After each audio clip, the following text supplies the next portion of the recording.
أعوذ بالله من الشيطان الرجيم بسم الله الرحمن الرحيم ولو دخلت عليهم من أقطارها ثم سئلوا الفتنة لآتوها وما تلبثوا بها إلا يسيرا ولقد كانوا عاهدوا الله من قبل لا يولون الأدبار وكان عهد الله مسؤولا قل لن ينفعكم الفرار إن فررتم من الموت أو القتل وإذا لا تمتعون إلا قليلا قل من ذا الذي يعصمكم من الله إن أراد بكم سوءا أو أراد بكم رحمة ولا يجدون لهم من دون الله وليا ولا نصيرا۔ سورہ الاحزاب کی آیت نمبر 14 سے چند آیات مبارکہ میں نے تلاوت کی ہیں۔ پچھلی آیت میں آیت نمبر 13 میں اللہ تبارک و تعالیٰ نے یہ ارشاد فرمایا تھا کہ یہ منافق لوگ جو ہیں آپ سے واپس جانے کی اجازت مانگتے ہیں اور عذر یہ پیش کرتے ہیں کہ ہمارے گھر غیر محفوظ ہیں۔ حقیقت یہ ہے کہ ان کے گھر غیر محفوظ نہیں ہیں، بلکہ اصل میں یہ فرار اختیار کرنا چاہتے ہیں جنگ سے، اس لیے یہ بہانے بنا کر مختلف بہانے بنا کر یہ منافقین آپ سے واپس جانا چاہتے ہیں۔ آگے فرمایا کہ ان کا یہ اجازت مانگنا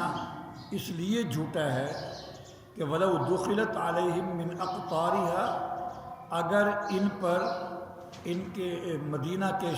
اطراف سے ان پر کوئی لشکر گھس آئے، ثُمَّ سُئِلُوا الْفِتْنَةَ، اور پھر ان سے جنگ میں شرکت کا کہا جائے لَآتَوْهَا، تو پھر یہ جنگ میں ضرور شریک ہو جائیں گے، پھر ان کو اپنے گھر غیر محفوظ نظر نہیں آئیں گے۔ صاحب روح المعانی فرماتے ہیں اس آیت کے کئی مطلب نکل سکتے ہیں، زیادہ واضح مطلب یہ ہے کہ اگر ان کو کافروں کی طرف سے دعوت دی جائے کہ آؤ مسلمانوں کے خلاف لڑتے ہیں، پھر یہ ضرور آ جائیں گے۔ اب چونکہ مسلمانوں نے دعوت دی ہے کہ کافروں کے خلاف لڑتے ہیں،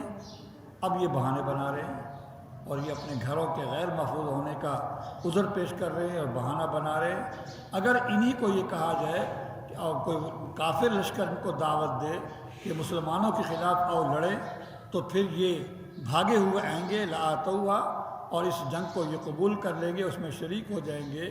وما تلبثوا بها الا یسیرا، اور پھر یہ اپنے گھروں کے اندر تھوڑی ہی دیر رہیں گے، بس صرف ہتھیار پہننے کے لیے، کہ تاکہ ہتھیار پہن لیں، پھر فوراً نکل آئیں گے اور مسلمانوں کے خلاف کافروں کے لشکر میں شامل ہو کر مسلمانوں کے خلاف لڑائی کریں گے۔ تو اصل بات یہ ہے کہ یہ اس لیے آپ سے اجازت مانگ رہے ہیں کہ ان کے دلوں میں کافروں کی محبت ہے اور مسلمانوں کی دشمنی ہے، اس وجہ سے یہ آپ سے اجازت مانگ رہے ہیں۔ یہ کہنا کہ ہمارے گھر غیر محفوظ ہیں، یہ بالکل فراڈ اور جھوٹ ہے۔ اصل بات یہ ہے کہ اب چونکہ مسلمانوں نے ان کو دعوت دی ہے جنگ کی کافروں کے خلاف، اور کافروں کی تو ان کے دل میں محبت ہے، اگر یہی کافر مسلمانوں کے خلاف ان کو دعوت دیں اور بلائیں جنگ میں شرکت کرنے کی، تو یہ بھاگے ہوئے آئیں گے، کیونکہ مسلمانوں کی دشمنی ان کے دل میں ہے۔ تو یہ اصل وجہ ہے ان کے یہاں سے بھاگنے کی اور اجازت لینے کی۔ فرمایا وَلَقَدْ كَانُوا عَاهَدُوا اللَّهَ مِنْ قَبْلُ، اور حقیقت تو یہ ہے کہ یہ اس سے پہلے اللہ سے وعدہ کر چکے ہیں اس بات کا کہ لا یولون الادبار، کہ پشت نہیں پھیریں گے۔ غزوہ بدر کے موقع پر اللہ تبارک ان منافقین کو شرکت سے روک دیا گیا تھا۔ خالص 313 جو مسلمان تھے وہ حاضر ہوئے تھے، اور یہ منافق جو تھے ان کو روک دیا گیا تھا۔ پھر جب مسلمانوں کو فتح ہوئی، بہت سا مال غنیمت ہاتھ آیا،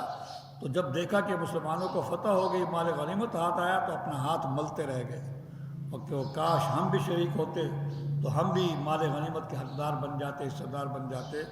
اس وقت انہوں نے یہ کہا کہ نہیں، ہم ہوتے تو ہم تو اس طرح جنگ کرتے اور ان کو جو ہے کفار مکہ کو، ہم مشرکین مکہ کو نہ کو چنے چبوا دیتے، ہم یہ کرتب دکھاتے، ہم یہ کرتب دکھاتے۔ تو حضور علیہ السلام نے ارشاد فرمایا کہ ان قریب اور جنگیں بھی ہوں گی، اب تم یہ بڑھ کے مار رہے ہو، ابھی ان قریب اور جنگیں ہوں گی، اس میں آ جانا۔ تو انہوں نے وعدہ کیا اللہ سے کہ ہم اب ضرور جنگ میں شریک ہوں گے اور پشت پھیر کر نہیں بھاگیں گے۔ تو پھر غزوہ احد کے اندر بھی پشت دے کر بھاگ گئے، اور پھر غزوہ خندق کے اندر بھی گھر واپس جانے کی جو ہے وہ بہانے بنانے لگے۔ تو اللہ فرماتے ہیں وَلَقَدْ كَانُوا عَاهَدُوا اللَّهَ مِنْ قَبْلُ، اور حقیقت حال تو یہ ہے کہ یہ اس سے پہلے بھی اللہ سے وعدہ کر چکے ہیں کہ لا یولون الادبار، کہ اپنی پیٹھ نہیں پھیریں گے۔ اور یاد رکھو وکان عہد اللہ مسئولا، اللہ سے کیا ہوا وعدے کی پوچھ گچھ ہوگی کل قیامت کے دن۔ قل لن ينفعكم الفرار ان فررتم من الموت او القتل، آپ ان کو ذرا یہ بتلا دو کہ تم جو یہاں سے راہ فرار اختیار کر رہے ہو، یہ بھاگنا تمہیں ہرگز فائدہ نہیں دے گا اگر تم بھاگے ہو موت سے یا قتل سے۔ بھاگ جاؤ گے تو زندگی تو اتنی ہی ہے جتنی لکھی ہوئی ہے۔ وَإِذًا لَّا تُمَتَّعُونَ إِلَّا قَلِيلًا،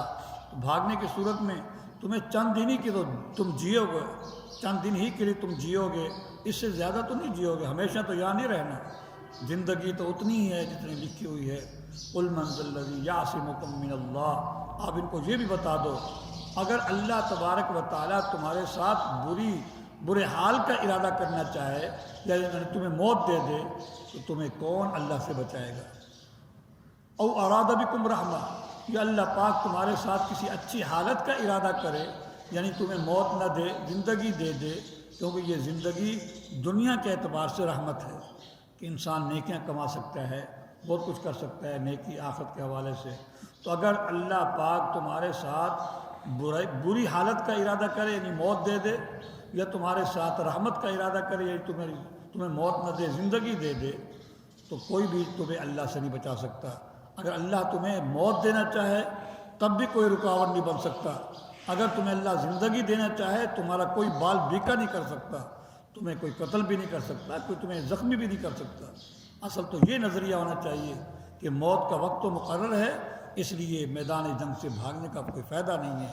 اگر موت لکھی ہے تو وہ گھر بھی آ جائے گی، واپس پلٹتے ہی آ جائے گی۔ اگر موت نہیں لکھی تو یہ دشمن میدان جنگ میں تمہارا کچھ بھی نہیں کر سکتے۔ تو کون ہے وہ جو تمہیں بچائے اللہ سے؟ اگر اللہ تمہارے بارے میں بری حالت کا ارادہ کرے یا تمہارے بارے میں رحمت کا ارادہ کرے، وَلَا يَجِدُونَ لَهُم مِّن دُونِ اللَّهِ وَلِيًّا وَلَا نَصِيرًا، اور وہ لوگ اپنے لیے اللہ کے سوا کوئی دوست اور مددگار نہیں پائیں گے۔ اللہ ہی سب کچھ کرتے ہیں، موت کا وقت مقرر ہے، اس لیے موت سے ڈر کر بھاگنا